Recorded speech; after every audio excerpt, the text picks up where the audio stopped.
Hello, everyone. My name is Andrew. And my name is Anna. And you're listening to the Culips English podcast. Hello, everyone. Welcome back to Culips. This is Chatterbox, our series designed for intermediate and advanced English learners. And here at Chatterbox, we present natural conversations about a wide range of interesting topics. Maybe it's a current event, maybe it's a trending issue. And today, I am happy to be joined by my co-host, Anna. Hi, Anna. How's it going? Yeah, great. Thank you. What about you? I'm a little bit hungry, Anna. We're recording here at 6 p.m. my time. I know it's the morning for you, but for me, it's 6 p.m. So yeah, I'm all right, but I'll be happy to eat some dinner after we record. Anyways, why don't you introduce what our topic is about today? In today's episode, we're going to explore the concept of gaslighting. This is a thought-provoking, but also concerning psychological phenomenon. And we're going to share our thoughts and opinions about this manipulation tactic and the impact that it can have on people. Yeah, so a kind of deep topic today, but I think this is really important to talk about because we just hear about it everywhere these days. I can't avoid hearing conversations about gaslighting, and so I think probably a lot of our listeners have maybe heard this expression, but don't really know what it means or don't really know how to use it when they're talking about these kinds of relationships, because I think gaslighting has a lot to do with how we handle our relationships in our lives. So a very important topic, and we'll get started with our conversation in just a moment. But before we do, listeners, I want to remind you that there is an interactive transcript and a study guide for this episode, and it is available to all Culips members. Now, by using the study guide while you listen, it's just an excellent way to improve your English fluency with us. And by becoming a Culips member, you will get access to tons of our amazing learning materials that are created by our expert English teachers. But not only that, you'll also be supporting the work that we do here and allow us to continue creating free English lessons for people all around the world. And when you're a Culips member, you'll get so many awesome bonuses. We really do try to give as much as we can back to our member community. So you will get perks such as ad-free audio, access to our member-only series, the Fluency Files, invitations to our monthly member live streams, access to our member-only channel on Discord, and so much more. So you can sign up and become a member today just by visiting our website, culips.com. Lastly, we wanted to give a shout out to our listener, Neo_Chen94, who left us a lovely comment and a 5-star review on Apple Podcasts. Neo Chen wrote, "I love Culips. I started listening when I came to Canada in 2021 from my grad school, and I am graduating this year. Thank you, Culips, and all the hosts for such a wonderful English learning podcast. I always get so excited when new episodes come out. I will always listen and support you guys. Love from Nanaimo, British Columbia in Canada, smiley face." Thank you so much, NeoChen94. That was a wonderful comment. Yeah, thank you, Neo Chen. Congratulations on graduating, and I hope you enjoy Nanaimo. That's actually very close, Anna, to where I went to university, just like an hour away. So I'm familiar with Nanaimo. It's a great place, lovely place. So yeah, nice to hear that fantastic review, Neo Chen. Thank you so much. And now, Anna, let's jump in and get started with our main topic of conversation, which is gaslighting. And listeners, I wanted to break this episode down into a couple of different main parts, just so that we can clearly understand exactly what gaslighting is. So we'll start with the basic definition, and then Anna and I are going to give some examples, and then finally we're going to have a discussion about gaslighting.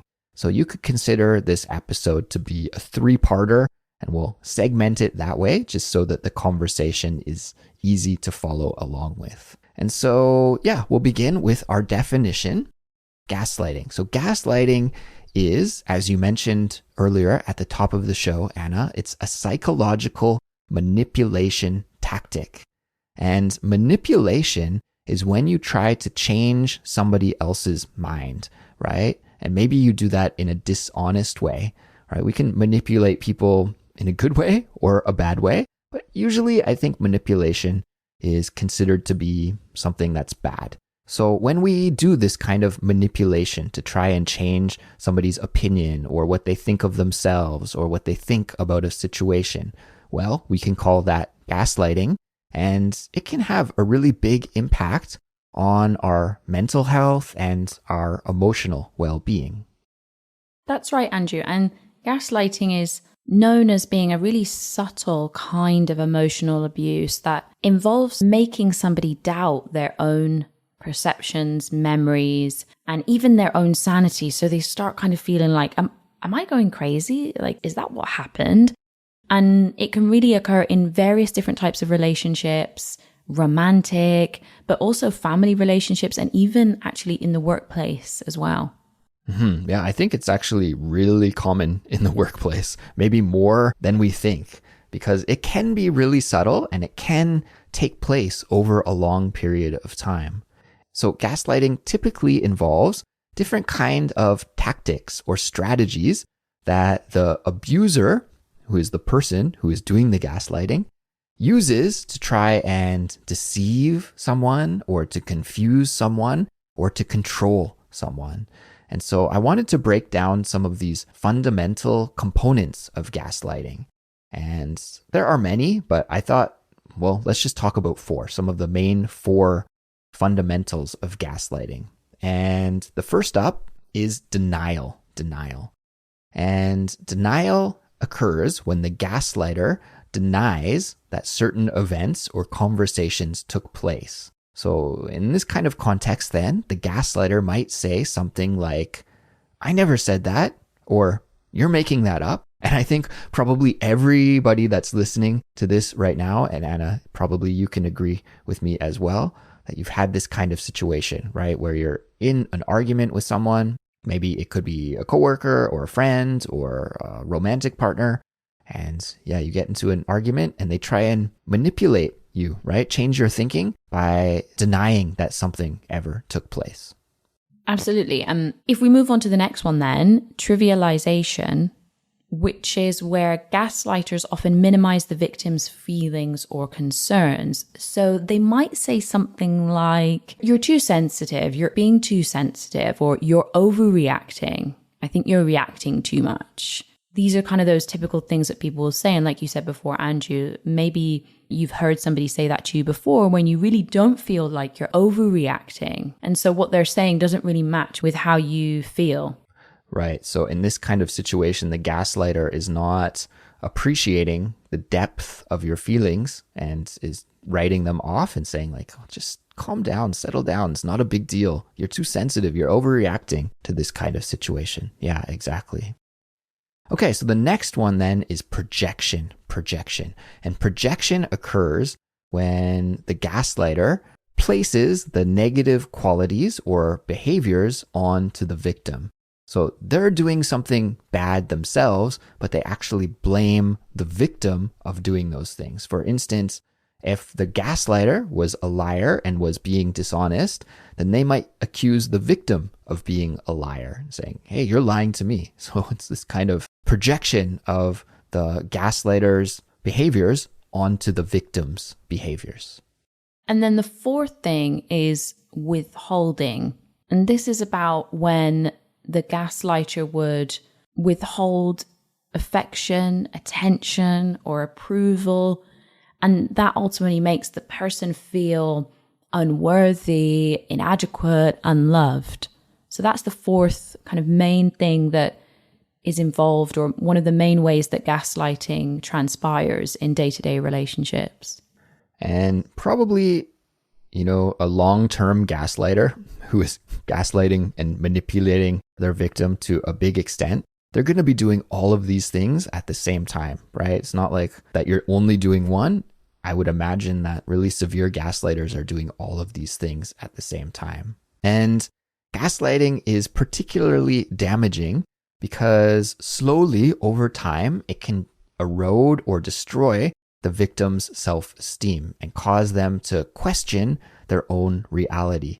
And this can lead to anxiety or depression or a sense of powerlessness, right? Just imagine if all of these things were happening to you. Somebody was calling you a liar, saying that your emotions are not valid, not giving you any praise. I mean, all of these things are going to have a huge impact on your mental health. And yeah, it can lead to a really dark place. Absolutely. And gaslighting can happen gradually and slowly over a period of time, making it even more difficult to recognize it when it actually happens. And often people don't even realize that they're being gaslit or that somebody is gaslighting them, because it kind of just becomes the routine behavior that always happens. It's what they always know about that relationship with that person. So sometimes it can be quite difficult to see it when it's actually going on. Absolutely. All right. So Anna, at this point, I want to get into some examples, and we've prepared two scenarios to kind of, well, they're fictional, but they illustrate how gaslighting could work in our everyday lives. So why don't we walk through a couple of these scenarios, Anna? I'll introduce the first one, and this is for a personal relationship, so kind of romantic relationship. And imagine that your partner constantly makes you feel like you're crazy. They frequently accuse you of overreacting or being overly emotional. For instance, when you express concern about something, then your partner would just dismiss it by saying, oh, you're too sensitive, or it's all in your head. In this situation, the gaslighter is just making something trivial, right? And denying that the emotions of their partner are valid. And so this is a classic form of gaslighting.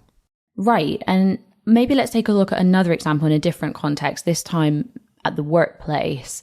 Let's imagine you're in a meeting and you're sharing ideas and your colleague takes credit for your ideas. And then later when you confront them about it, they're like, well, you misunderstood the situation. It's not my fault.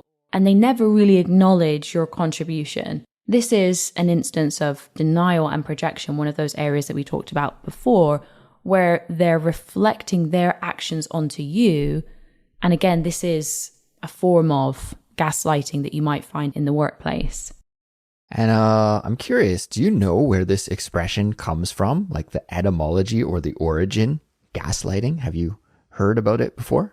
Well, this is really interesting because I don't know about you, Andrew, and you out there listeners, because when I first heard this term, I thought it was about people becoming angry, because the gaslighting thing, I thought it was about having the light and then kind of forcing somebody to be angry. But actually, it's got a really interesting background. And the term gaslighting actually has its roots in a play from 1938, which is called Gaslight, and it's by a British playwright called Patrick Hamilton. And in this play, basically what happens is a husband manipulates his wife into believing that she's losing her mind by dimming the gaslights in their home and then basically denying any changes when she points them out. She said, oh, well, you've dimmed the lights. And he's like, no, I haven't. What are you talking about? No, I haven't. With the intention of making her kind of go crazy. And this psychological torment, which is central to the plot of this play, illustrates the essence of gaslighting. So that's where the term comes from. Because I don't know about you guys, but for me, the term's a little bit confusing. I didn't really understand what it meant. But that's where it comes from. It comes from that film and that psychological torment that the husband was inflicting on his wife. Mm-hmm. Yeah, Anna, it started as a play, and then there were some films that were released with the same name a little bit later in the 40s, I think.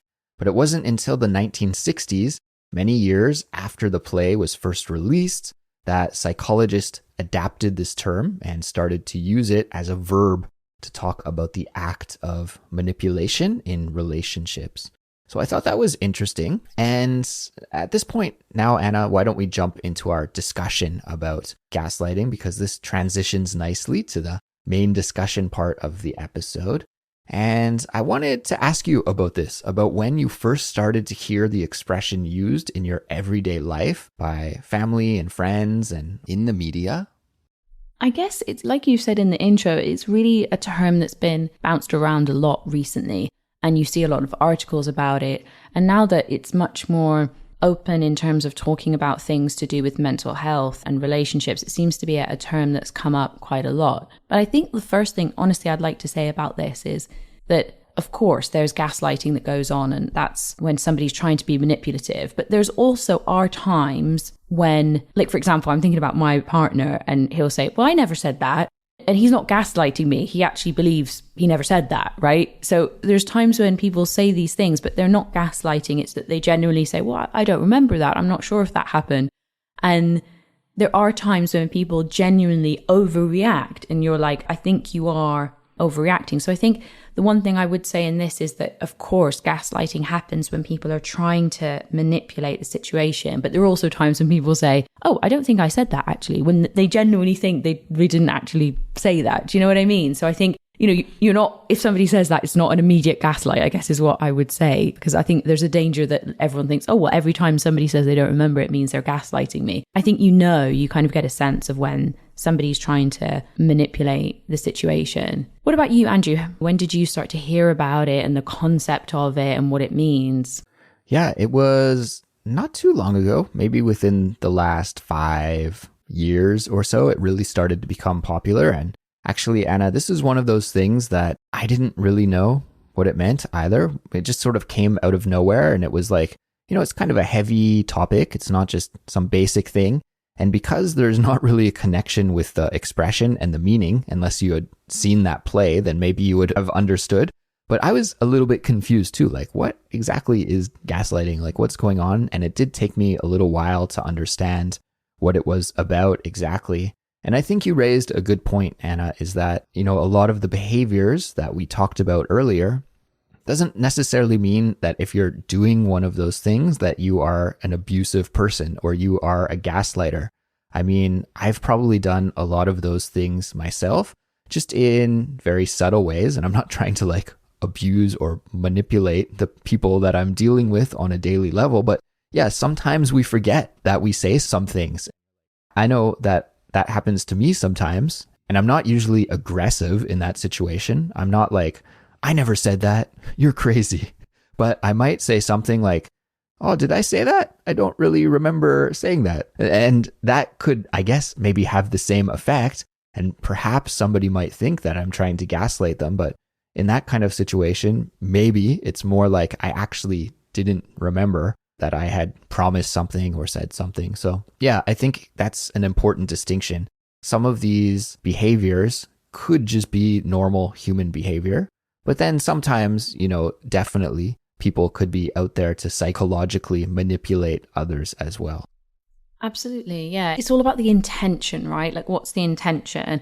And I'm going to use a personal example, which I'm more than happy to share, which is related back to relationships. And, I remember once when, I was in a relationship in the past, not my current one, by the way. And I remember somebody sort of saying, when you've had a conversation with somebody, and this is that typical one where they're like, I didn't say that. And I remember we'd agreed something. And then like a month down the line, they kind of went back on what they'd said. And I said, but we agreed this. I don't know whether you guys out there have ever had that situation where you're like, but we spoke about this. And then the reaction later down the line is like, I never said that. I never agreed to that. And I really felt there that wasn't like one of these situations where it's just they forgot and whatever. And this is the thing, that they knew that they had agreed to it, but they now decided that for whatever reason that they didn't want to or whatever. And it goes back to like, it's just how it makes that person feel. Because then you do kind of think, well, am I going crazy? I'm like overreacting. Did they agree to that? So you kind of just sort of doubt yourself and kind of second guess yourself. But deep down, you know that they did. You know that they agreed to that. So it just kind of just makes you feel off. And so it really is about that kind of intention, right? These things can happen and it's, I forgot, I don't think I ever said that. Or, sometimes people do overreact. Like, that is a fact. Like, sometimes people overreact in a situation, but it's when you kind of both know that deep down they're not overreacting, but like you said, they're doing it to manipulate the situation in some way to make you feel bad, when actually, I think it's often about shifting the blame as well. Yeah, I think intention is so key, Anna. I'll share a story from my personal life because you did as well. And I think sometimes my wife will get more stressed out about things than I do, because that's just my personality. And I'm like very easygoing and I don't get as stressed out about some things as she does, perhaps. And also we live in South Korea, which is like a very, very, very, very safe country one of the safest countries in the world. And I come from Canada, which is also statistically a very safe country, but not quite as safe as South Korea. And so in Canada these days, I think you probably wouldn't want to leave your door unlocked, like of your car or your front door. Probably a good idea to always lock it up. Although when I was a kid, we never used to do that. It's a little bit sad. The country's changed a little bit, but now you want to lock things up. But here in Korea, like break-ins into houses and break-ins into cars, very, very low. It's like a very safe country in that regard. You could go to a cafe, you could have your MacBook out doing some work and you need to go to the washroom. You could just leave your MacBook on the table in a busy cafe and go to the washroom. You come back, it'll be there. Nobody's going to take it. So it's a very safe country in that regard. And I remember the other day, my wife and I were going for a walk and I didn't lock the front door to the house. And she was like, "Oh, you got to go back and lock it." I'm like, "It's super safe. Nobody's going to break into our house. It's okay." Like, I was kind of just lazy and I didn't want to walk back to lock the house because I was like, "We're going to be back in 20 minutes anyways. Just don't worry about it." And so now it seems like I was not appreciating her emotion maybe. And I did go back and lock the door in the end. Like, I guess I'm not a gaslighter in the end, but sometimes that is my initial reaction because I'm so easygoing. It's just like, calm down. Don't worry about it. It's fine. Like, it's not a big deal. But maybe that is just, my perspective. And what I'm learning from talking about this topic right now is that we really have to appreciate that our reality is different than other people's realities, and trying to understand other people's viewpoints can, help us to not gaslight in the future. Yeah. Wow. That's incredible that you can feel comfortable leaving your door open or like sitting in a coffee shop and just leaving the laptop there. Like, wow, I wish in Madrid that would be gone in about 5 seconds. Can't leave anything anywhere. Different culture, I guess, and also living in the city center. But it's interesting. And I think you touched on something as well earlier, which was a lot of these things can kind of be combined and people exhibit all different types of these behaviors at different times sometimes. And I guess that fits in a wider thing of, some relationships are really toxic and they have this toxic element to them, and gaslighting can be part of that. And it's a really interesting topic, but there's just so much involved in it, so many kind of behaviors that can be under this umbrella of gaslighting. But I guess the key thing to take away is it's about the intention, it's about the manipulation, which I think I can see as kind of the common thread between all of these different types of behavior, like withholding or these types of things. It's all about that manipulation. Now, if you were to take a look at the perspective of things from a gaslighter, why do you think somebody would do this? Why would someone gaslight somebody else? What do they have to gain? What's going on there, do you think? I think it's often about control. Because if you make the other person feel worse, then that maybe makes them feel better. I think it's mainly to do with control.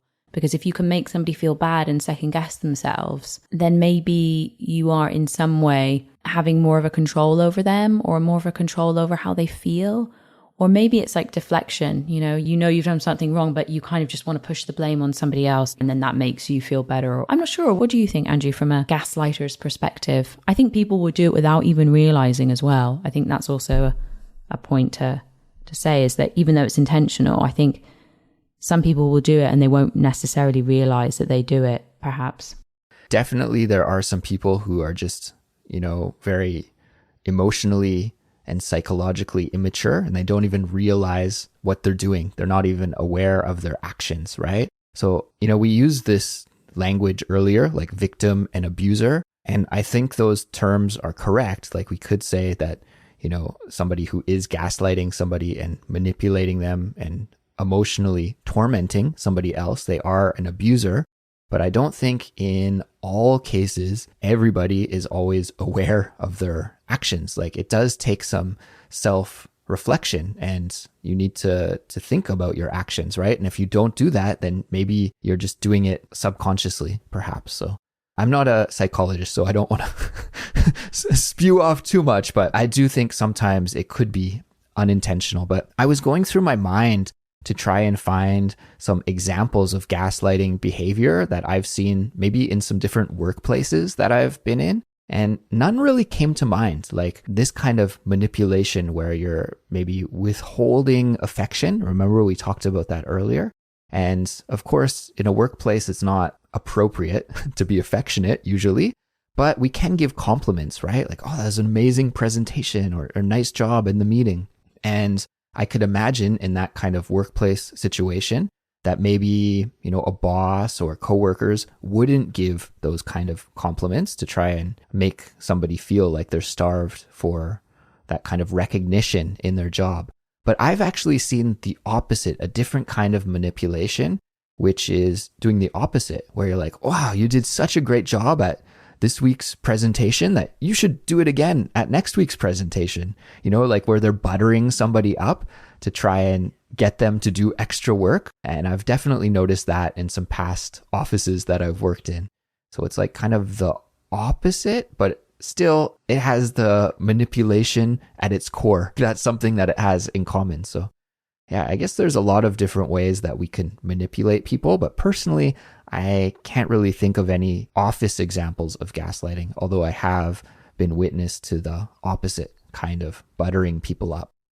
Interesting. Me neither. I mean, for the office, for me, I can't think of any examples. I think it can happen in the office, but from the research that I was looking at, it's mainly a term that's used to talk about relationships, and very, very common in relationships, like romantic relationships, but also with family members as well. But yeah, the examples that I can think of mainly are in relationships and more toxic types of relationships that maybe one person is being more manipulative for whatever reason. Who knows? There could be a variety of different reasons why that person is like that. But yeah, it's a really interesting topic and something that's really trendy. And I'm sure, guys, that you're going to see after this episode, maybe see more things about it. But it's really a trend or a terminology that's really thrown around a lot at the moment.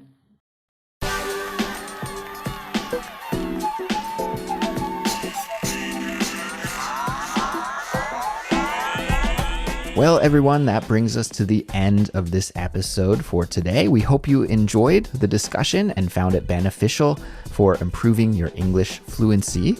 And please remember that this episode was made available for free for everyone to listen to, thanks to our fantastic member community. And without them, Culips wouldn't be possible. And as a show of our appreciation to our members, Anna and I are going to extend our conversation just a little bit longer in the ad-free version of this episode. And as a Culips member, you can easily access the ad-free version by logging into your account and navigating to the dashboard. If you're not a member yet, consider joining to access our helpful study guides and transcripts, fun bonuses, and to support the work we do at Culips. And there are other ways to support us as well. You could follow us on Instagram or YouTube, join the ongoing discussions on our Discord server. And hey, maybe you have a story to share about a time that you noticed gaslighting happening in your life, and we would love to hear about your stories. So please share them with us on our Discord server. Now, you could also support Culips by letting your friends who are learning English know about us, or by leaving us a 5-star rating and a glowing review on your favorite podcast app. We'll be back really soon with a new episode. Until then, keep learning, keep supporting, and we look forward to chatting with you on the Discord. Bye for now. Bye, everyone.